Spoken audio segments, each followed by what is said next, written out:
আমি সরাসরি কথা সবসময় বলি, লক্ষ্য করে দেখবেন। আলেম সাহেব বলেছেন, আমি একবার, আমার এখনো মনে আছে, নারায়ণগঞ্জ ডিআইটিতে রোড ব্লক করে শামীম ওসমানীয় সেই মাহফিলে ছিল। আমি এরকম কোরআন সুন্নাহর বয়ান করছিলাম, কথা বুঝতে পেরেছেন? আরো অনেকেই ছিল, কথা বুঝতে পেরেছেন? আমি কোরআন সুন্নাহর বয়ান করেছিলাম, তো এক গ্রুপ আলেম দাঁড়িয়েছে, দাঁড়িয়ে আমাকে বলে, হুজুর কে মোমেন আপনাকে বলতে হবে। আমি বললাম, আপনারা মনে করেছেন আপনাদেরকে কি আমি ভয় পেয়েছি? বলে, হুজুর এটা কি বললেন? আরে না, কে মোমেন বলতে হবে মানে কি? আপনাদেরকে মোমেন বলতে হবে না। বলে, কে মোমেন দেখায় দেন। আজ ভালোভাবে যদি কোরআন শরীফের দিকে তাকাইতেন তাহলে তো বুঝতে পারতেন। হুজুর আপনি আমাদেরকে অপমান করতেছেন, এজন্য অপমান করছি না, অপমান করছি না তো, চোখে আঙ্গুল দিয়া দেখায় দিতেছি। বলে, হুজুর কি সূরা মুনাফিকুন এবং মুমিনুন নাজিল করে আল্লাহ তাআলা মুসলমানকে দুই ভাগে বিভক্ত করে, একদল হচ্ছে মুমিন মুসলমান, আরেক দল হচ্ছে মুনাফিক মুসলমান।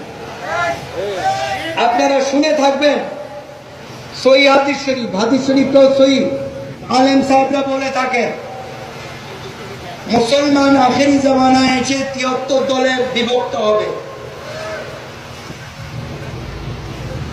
একদল হচ্ছে জান্নাতি, ৭২ দল হচ্ছে জাহান্নামী। শুনেন না আপনারা? শুনেন, লক্ষ্য করে দেখেন। আমি তখন বলেছি যে ফায়সালা তো আল্লাহ কোরআনে দিয়ে দিয়েছেন। ৭২ দল হচ্ছে মুনাফিক, একদল মুমিন, সেটাকে আল্লাহ যাকে মুমিন বলে স্বীকৃতি দেবেন। এই ক্ষমতা আল্লাহ কার উপরে রেখে দিয়েছে?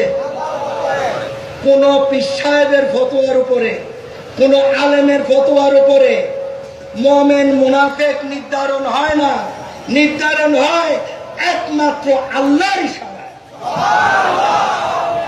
কথা বুঝতে পেরেছেন? আশা করি আপনারা উত্তর পেয়ে গেছেন। একমাত্র মুমিন যাকে আল্লাহ মুমিন বলে স্বীকৃতি দেবেন, কোন পীর সাহেবের ফতোয়ায়, কোন আলেমের ফতোয়ায় মানুষ কাফেরও হবে না, মুনাফিকও হবে না, বেঈমান। একটা মাত্র উদাহরণ দেখান।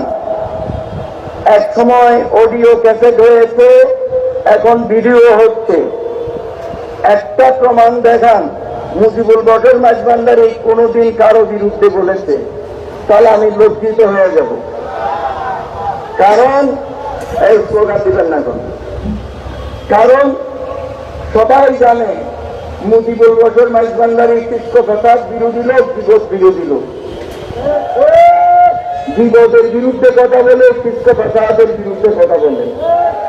বলতে পারেন যে এটা ওনার কি ব্যক্তিগত মত?